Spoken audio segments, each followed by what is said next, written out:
Existem vários fatores de risco por que a doença cardíaca é a principal causa de morte. Não era assim, não.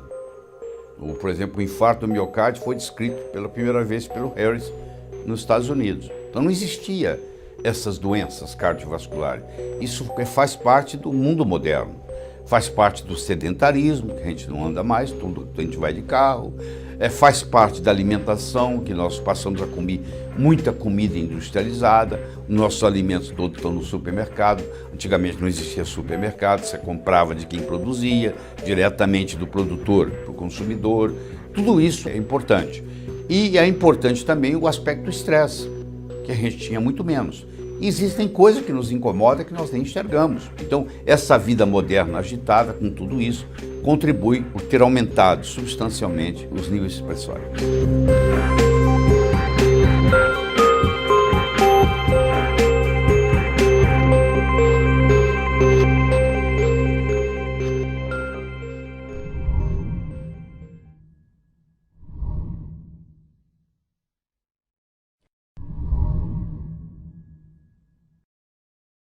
Pois é, muitas vezes a hipertensão não é uma doença propriamente dita. A hipertensão é um estado. Porque se eu tiver uma causa específica, por exemplo, deficiência de magnésio, e eu faço a suplementação com magnésio, se era isso que estava causando a hipertensão, aquilo era apenas um estado. Então existem várias causas específicas para uma pressão se elevar. E quando não participa de nenhuma dessas causas, a gente chama de hipertensão essencial. Mas quando nós temos uma causa, nós chamamos de hipertensão secundária. Então eu vou dar um exemplo. Hipotiroidismo. A pessoa que tem hipotiroidismo, que é muito comum cada vez mais na população, ela começa a produzir nas artérias uma coisa chamada mucina. E essa mucina, ela vai como que entupindo os vasos. E ela vai aumentando a resistência periférica. Então o coração tem que aumentar a pressão para jogar o sangue lá na frente, porque o caminho ficou mais difícil. Então se eu pego um paciente desse e encontro que ele está com os níveis pressóricos elevados, e eu baixo a pressão dele, apesar de eu estar normalizando os números, no frigir dos ovos eu estou prejudicando ele, porque agora ele não tem essa perfusão periférica do sangue chegando lá. Nesse caso, se eu trato o hipotiroidismo, era apenas um estado, a hipertensão vai embora. Isso pode acontecer com resistência insulínica, é o paciente diabético, que tem muita insulina, primeiro começa com muita insulina, a insulina retém sódio, o sódio retém água e sódio aumentado aumenta o volume de sangue aumenta, multiplicado pela resistência, vai aumentar o débito cardíaco, vai aumentar a pressão. É outro caso. É uma deficiência de vitamina D3. Então tem gente, por exemplo, que toma sol, a pressão melhora. Por que a pressão melhora? Porque um dos componentes que estava contribuindo para a pressão alta era a vitamina D3. É o ácido úrico elevado. É uma intoxicação, por exemplo, por chumbo, alguém que trabalha com pintura, tá? Alguém que trabalha exposto a metais pesados. É uma pessoa que tem uma infecção dentária, que está lá aparentemente assintomática, mas que está liberando toxinas o tempo todo. Isso também contribui. Então, esses tipos de hipertensão, que às vezes no consultório a gente não dá muita bola, elas constituem um certo percentual da população dos pacientes hipertensos. Esses têm uma hipertensão secundária que devem ser tratados. Se não for retirada a causa, esse paciente agora vai tomar remédio a vida inteira e a causa está lá para ser tratada.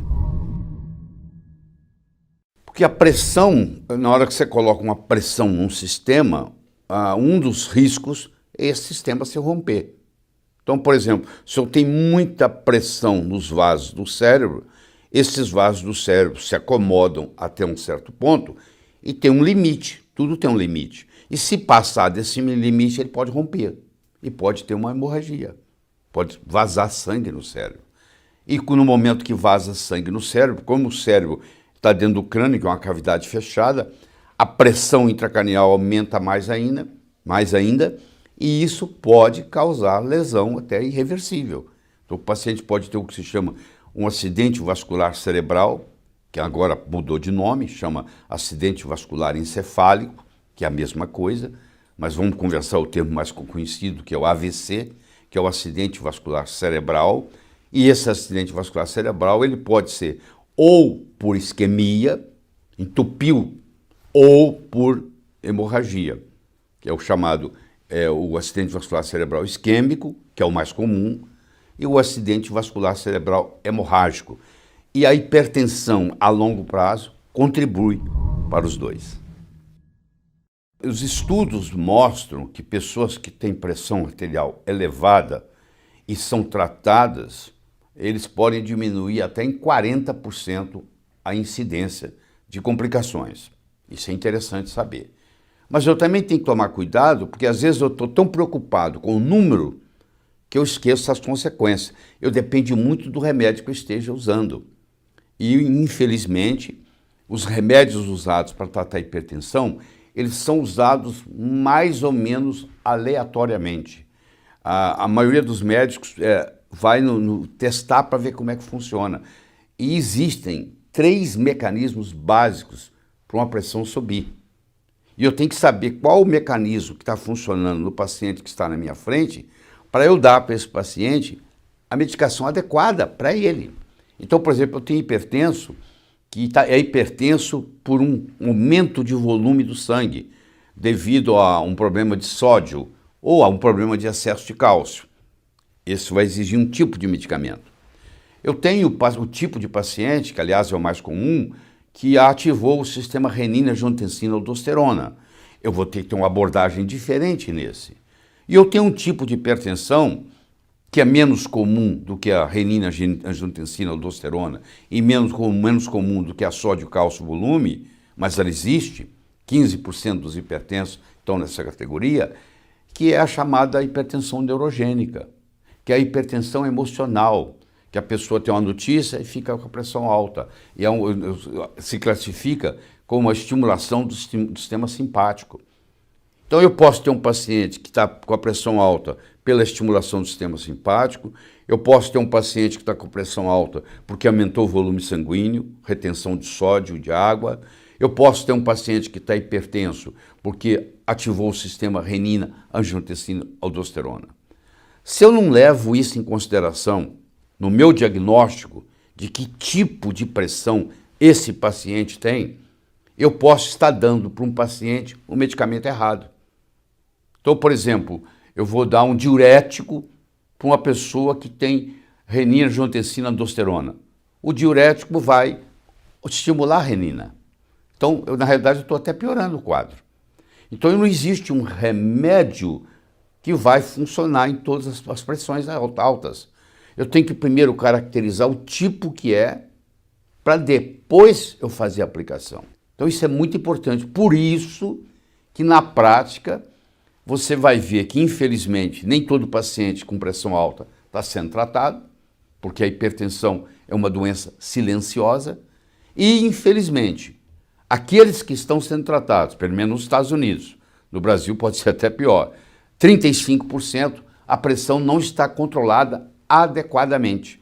Então, apesar de estar recebendo os remédios, na realidade não está funcionando, porque a pressão ainda não foi normalizada de acordo com os critérios. Eu oriento esse paciente a conversar com o médico que está cuidando e levantar a hipótese de talvez essa hipertensão seja secundária a um hipotiroidismo, a uma deficiência de magnésio, a uma deficiência de vitamina D3, a uma elevação do ácido úrico, a um metal tóxico que está incomodando, a uma infecção dentária, porque se não está conseguindo controlar, ou até mesmo pode ser que o remédio está inadequado. O paciente tem um tipo de hipertensão e o remédio que está sendo usado é para outro tipo de hipertensão. Então, por isso que é importante nós classificarmos a hipertensão quanto ao mecanismo de ação em 3 tipos. A volume dependente, a renina-angiotensina-aldosterona dependente e ao sistema nervoso simpático dependente. Esse é um trio. E cada um desses vai ter um remédio de preferência. Então, o que eu estou querendo mostrar aqui, que por isso que você tem que ir ao médico, porque muitas vezes você vai na farmácia e compra um remédio antihipertensivo e esse remédio não vai bater com o tipo de hipertensão que você tem. Você vai sofrer os efeitos colaterais dos remédios, que todos eles têm. Se você está duvidando de mim, eu quero que você olhe a bula, porque por lei é obrigado a ser colocado na bula o que o remédio pode fazer. Eu acho que você hoje, com a internet, com todo o conhecimento que existe, você tem que estar a par de tudo isso, porque a saúde é sua, a doença é sua, e você tem que ser o mais responsável pela sua saúde do que o médico. Você não pode entregar isso, delegar isso para ninguém. Você é responsável pela sua saúde. O médico vai te orientar o que você pode fazer, o que você não pode fazer, mas no final das contas é você que tem que cuidar de você. Então você tem que tomar cuidado, a automedicação aqui não se aplica. Tem muita gente que vai na farmácia, compra um remédio antihipertensivo que não tem nada a ver com o tipo de hipertensão que ele tem e as consequências podem ser drásticas. Pode ter um acidente vascular cerebral, pode nunca mais andar, pode nunca mais falar, porque fez a coisa errada. Geralmente o vegetal, quanto mais verde, mais escuro verde, significa que tem mais clorofila. Se tem mais clorofila, tem mais magnésio. Um que se destaca é o espinafre. O papai estava certo. O espinafre é um dos alimentos muito rico em magnésio. A couve nossa aqui brasileira, tem magnésio, mas sem dúvida o que tem mais magnésio dos alimentos todos é o cacau. E um jeito de você ingerir o cacau é você ingerir o chocolate amargo, 80% a 85%, onde ele praticamente não tem açúcar e não tem composições outras, como é o caso do leite. Por exemplo, se você pudesse ingerir água do mar, que hoje existe um processo para isso, claro que você tem que tomar cuidado onde você tira essa água, e não é tomar água pura do mar, é 1:4, você tem que pegar 1 do mar e 3 da água doce e fazer um composto. Existem lugares no mundo, por exemplo, na Costa Rica, onde o tratamento desse tipo é usado até no próprio SUS de lá, né? Isso é usado no serviço médico, fazer isso. Então, se você procurar na literatura, você vai ver que existe muito estudo utilizando a água do mar por causa da composição dela, que é nós, lá atrás, filogeneticamente, saímos do mar. Saímos para a Terra, quer dizer, não saímos desse jeito, vai o processo evolutivo. Então, o nosso sangue é muito parecido com a água do mar, em termos de concentração iônica. Então, um jeito de você buscar esse equilíbrio também é via isso. Claro que você tem que trazer a água, tem que ferver, tem que fazer tudo isso para poder usá-la. E também você não usa ela do jeito que ela está. Você tem que diluir 1:4, mas ela vai ser rica em magnésio. O peixe que você come, que vem do mar, ele tem 3 vezes mais magnésio do que o peixe de água doce. Aliás, o peixe de água doce no Brasil, você tem que tomar muito cuidado, porque muitos rios, eu não vou dizer que todos, mas a grande maioria, está contaminado. Então, em geral, o peixe de água doce está contaminado e tem pouco magnésio. Enquanto que o peixe da água salgada está muito menos contaminado, porque o oceano é muito grande, há uma diluição do processo e é muito rico em magnésio. Então, chega a ser 3, 4 vezes mais magnésio por 100 gramas no peixe do mar do que no peixe da água doce. O cloreto de sódio, que é o sal que você tem na mesa, é altamente prejudicial.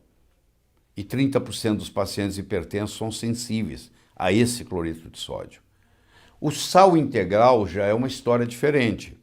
Você vai ter casos onde o paciente é hipertenso, fazendo uso de cloreto de sódio de mesa, sal de mesa, e quando a gente passa ele para o sal integral, eu nem vou falar nome para dizer que eu estou fazendo alguma propaganda aqui, passar para o sal integral, que tem os 84 minerais, às vezes a pressão até baixa, até reduz. Porque, por exemplo, no sal integral você vai ter potássio, no sal integral você vai ter magnésio, que aliás tinha. Só que no processo de refinamento do sal, isso foi eliminado e os solventes usados para tirar esses outros minerais têm resíduos ali que são prejudiciais. Existem inúmeros modos de você fazer uso de magnésio, a suplementação de magnésio. Você pode fazer na forma de sal. que é o cloreto de magnésio, o sulfato de magnésio e assim por diante. Você pode fazer na forma do quelado. O que é o quelado ou quelato? Os dois nomes estão certos. É o magnésio que está ligado a um aminoácido. Por exemplo, você pega o aminoácido glicina, você liga o magnésio ou glicina, essa agora facilita a absorção e facilita levar lá para dentro da célula. Hoje tem tantas variedades de magnésio que você pode escolher. Por exemplo, você quer dar magnésio mais o foco é mais o coração. Você vai dar um magnésio chamado magnésio de malato. Você quer dar o magnésio, mas o foco é mais o cérebro. Você vai dar o magnésio trionato. Então hoje você pode escolher que tipo de magnésio. Claro que um cloreto de magnésio é muito mais barato do que um magnésio glicina ou que um magnésio trionato. Então vai depender muito das condições financeiras da pessoa que vai tomar. Mas eu digo para você, mesmo que você tome o mais barato, que você converse com o seu médico, e tome o cloreto de magnésio, vai ter benefícios.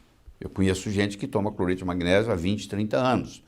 Eles vão na farmácia, compram o cloreto de magnésio na forma de sachê, colocam... Tem todo um processo. Conversa com o seu médico, que ele vai lhe orientar como fazer isso.